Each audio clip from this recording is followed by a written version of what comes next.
I'm hearing, too, that Draymond's a little frustrated with having to guard centers and having to guard guys that are 40, 50 pounds heavier than him on a nightly. You are a future Hall of Famer, one of the older players in the league, leader of your team. You take your ball and go home. And then your other teammates in the midst of a comeback have to go check on you. It's pro sports. You just can't act like that.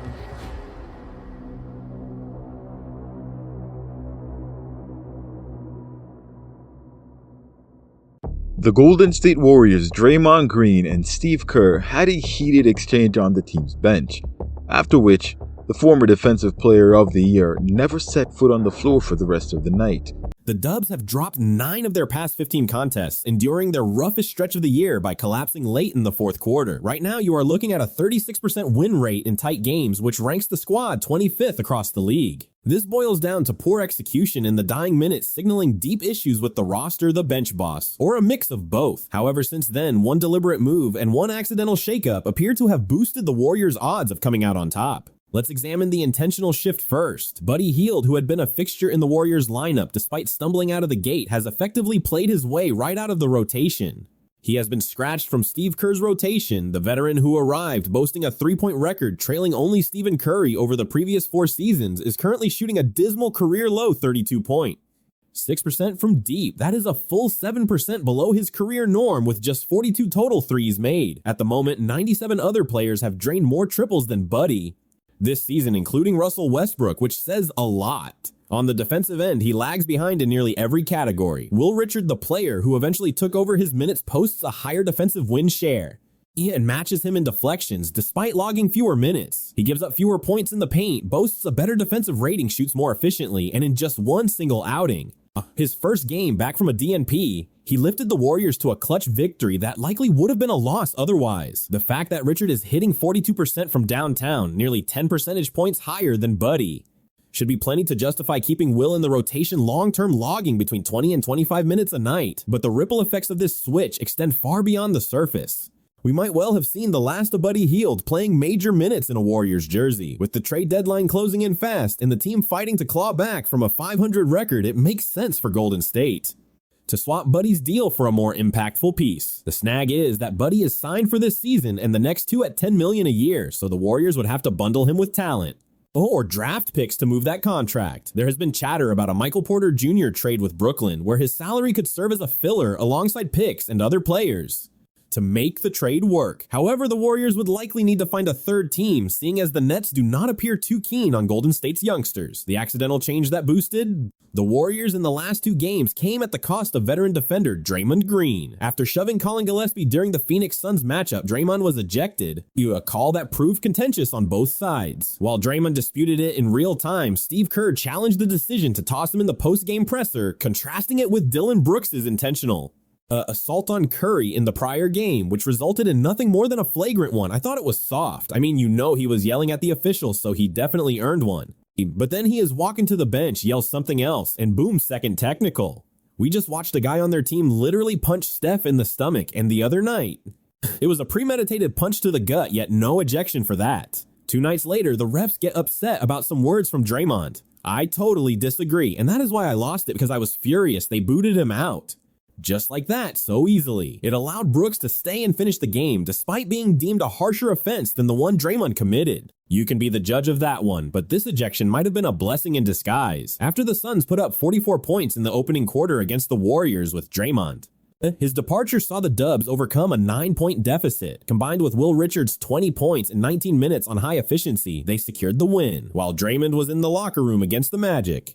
A heated argument between Kerr and Green on the bench shortly after the third quarter began saw Draymond leave the court and head to the back, never to return for the rest of the game. Tempers boiled over. And I just figured it was best if I got out of there. I do not think there was a situation where it was going to improve. The Warriors proceeded to absolutely crush the Magic, going on a 41-18 run and creating some much-needed separation from the 6th-seeded Eastern Conference club. The team was missing 2 of its best players in Jalen Suggs and Franz Wagner, despite getting very solid minutes from Banchero.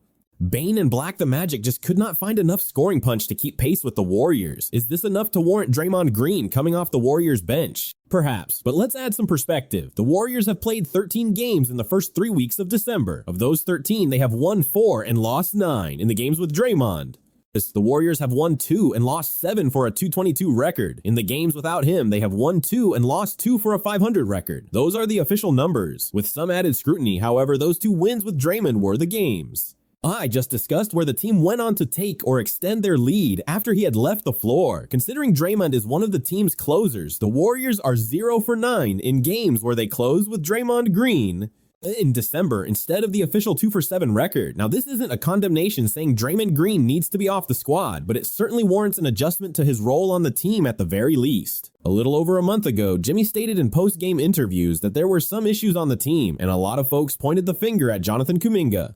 I do not like talking about the past, but to see what a championship team really looks like, how do you assess the starting group that played tonight good? We are going to figure it out. You guys know where the ball has got to go, flying around high energy. A few days ago, Jimmy sort of complained again about the ball not being in his hands to close out games. This was Draymond's response when discussing that same topic. Steve talked a little bit about establishing Jimmy more and just sort of balancing his control of the pace with the movement and whatnot. I mean, what are the keys to getting him established so you guys can control the pace in games? Like this one, I think I have got to do a better job of understanding, knowing, paying attention to the flow of the game. When he has not touched the ball for multiple possessions, give him a touch and make sure he is in the flow. I have always been that guy here to kind of make sure the ball moves around and that the ball is getting to the right spots, and I did not do a good job of that tonight. Part of it was because I was turning the ball over, so I have got to do a better job of that. And then, as I do a better job with that, I also need Jimmy to be more aggressive and demonstrative and go take the ball, Or come get the ball or say exactly where you want it. After winning the game without Draymond, Jimmy then followed up with an interview confirming that this was indeed an issue with who had the ball late to close games. What do you reckon the biggest difference has been for you the last couple of games offensively? We got the ball more. If we are being really honest, it comes as no surprise why the Warriors have been winning these games when the ball has been in Jimmy's hands and not so much when it isn't. What makes matters worse is that Steve Kerr just committed to a permanent starting lineup that places these 2 players next to each other. At this point, the Warriors either continue to struggle by trying to play Draymond alongside Jimmy to keep Kerr true to his word, or we yet again switched to a different lineup that actually performs better. That is Quentin Post and Jimmy Butler in the front court. There is a player who plays quite well alongside these 2 at the small forward spot.